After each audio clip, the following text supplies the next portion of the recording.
Nous décollerons de Paris en direction de Vancouver.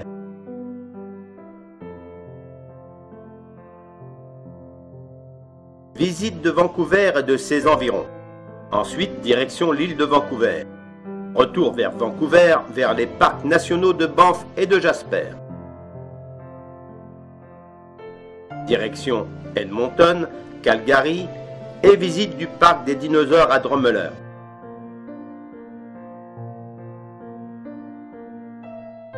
Parc Waterton à Lethbridge, passage aux USA avec découverte du parc du glacier. Découverte de la ville minière de Butte, puis direction Idaho Falls et Twin Falls avec ses superbes cascades. Un détour par le parc Sonto avant d'arriver à Boise. Ensuite, visite du parc national des volcans et le célèbre parc de Crater Lake. Nous remonterons le long de la côte pacifique vers le mont Sainte-Hélène, volcan qui s'est réveillé en 1980. Puis un autre volcan en sommeil depuis 2000 ans, le mont Rainier, et retour à Vancouver. Vous êtes prêts pour découvrir ce circuit? Alors, suivez-moi.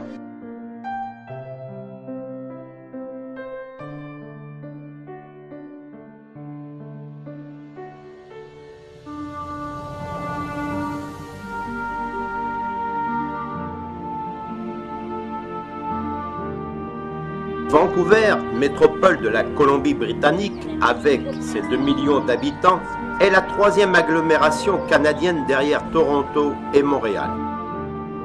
La ville couvre une superficie de 113 km². Elle est cernée de toutes parts par la mer et dominée par des hautes montagnes souvent enneigées.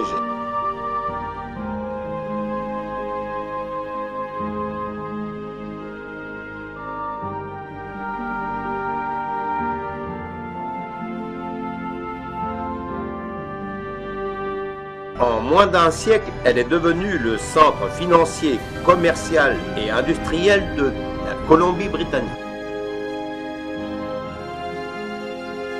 C'est sur l'isthme étroit qui sépare False Creek du chenal Burrard que se pressent les gratte-ciel de verre et d'acier.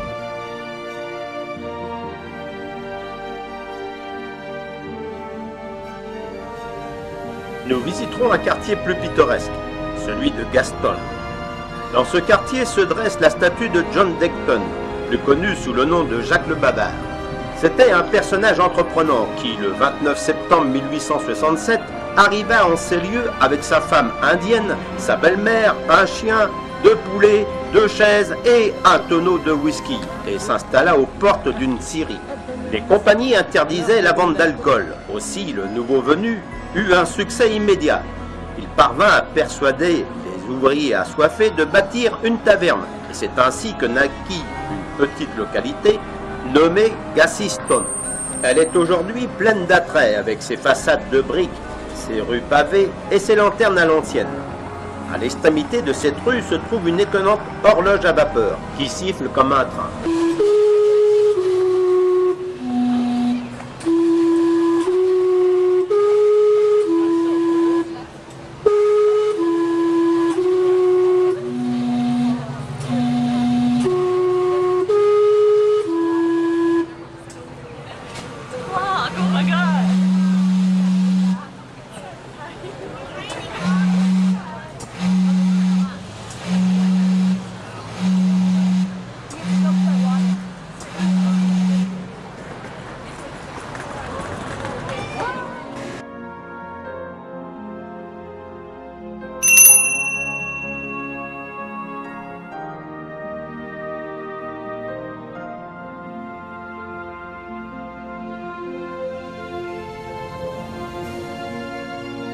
Dans un autre quartier, celui de Harbour Centre, se dresse une tour de 167 mètres de haut afin de découvrir une vue incomparable sur le port, la ville et le site de Vancouver.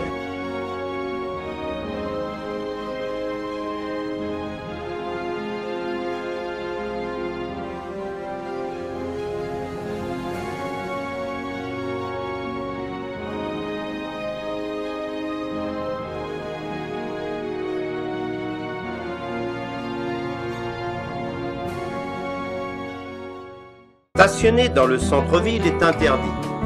des parkings à étages ont été créés, allant même à se garer sur les toits.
Au nord de la ville, le parc Stanley, d'une superficie de 405 hectares, jouit d'un site magnifique à l'extrême pointe de la péninsule qui ferme presque la rade au détroit First Narrow.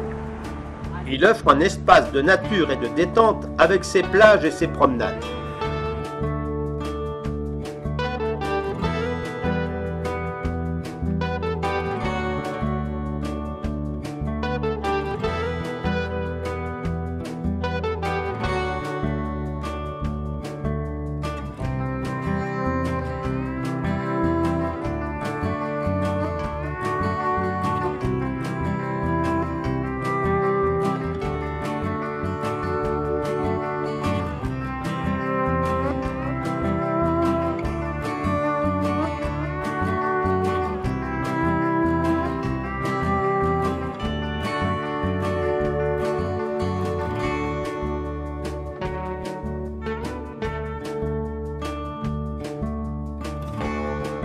On découvre également des mâts totémiques appartenant aux anciennes tribus qui habitaient la région.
Le pont suspendu, le Lions Gate Bridge, relie la rive nord du chenal Burrard à Vancouver.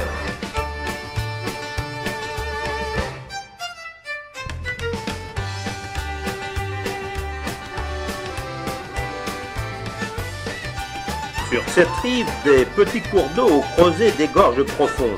Des ponts suspendus permettent aux piétons de traverser la gorge. Celui-ci, enjambant la gorge à 70 mètres au-dessus du ruisseau, se balance à chaque pas. Mais aujourd'hui, nous ne pourrons pas sentir ces sensations, car il est fermé pour travaux. Dommage.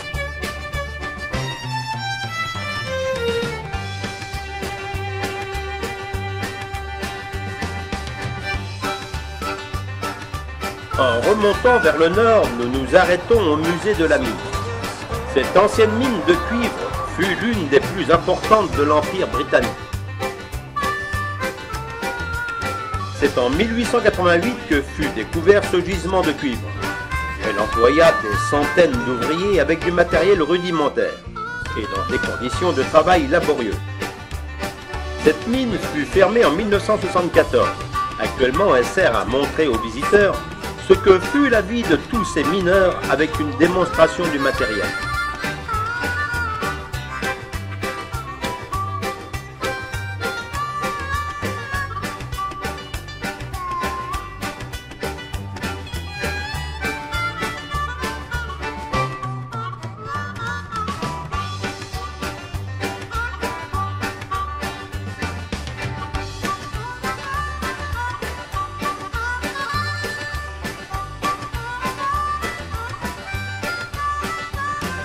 Le guide nous fait découvrir les conditions de travail des mineurs.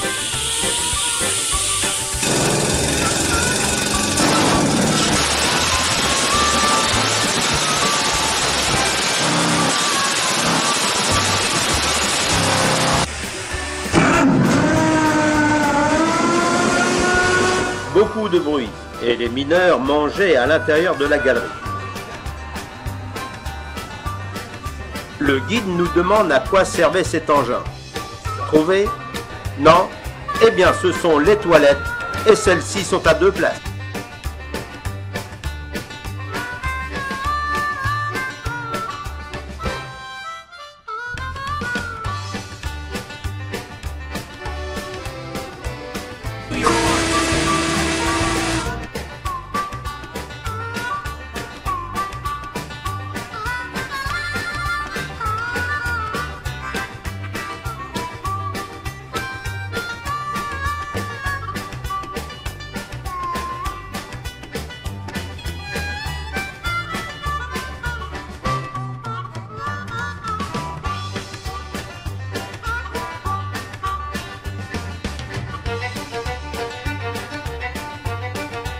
En plus du minerai de cuivre, de l'or fut trouvé et notre guide s'est fait un plaisir de nous montrer la technique.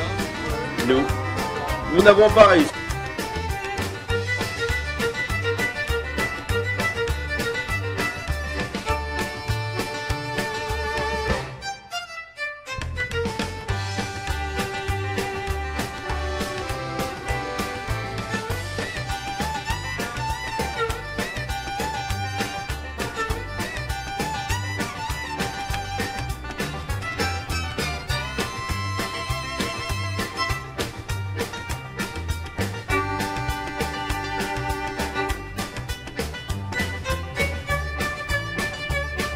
Un peu plus loin, une superbe chute haute de 335 mètres impressionne par la puissance de la falaise qu'elle dévale.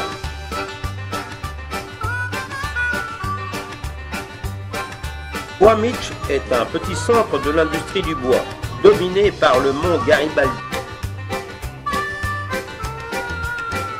Toutes ces billes de bois descendues sur la rivière sont ensuite chargées sur des camions vers les scieries.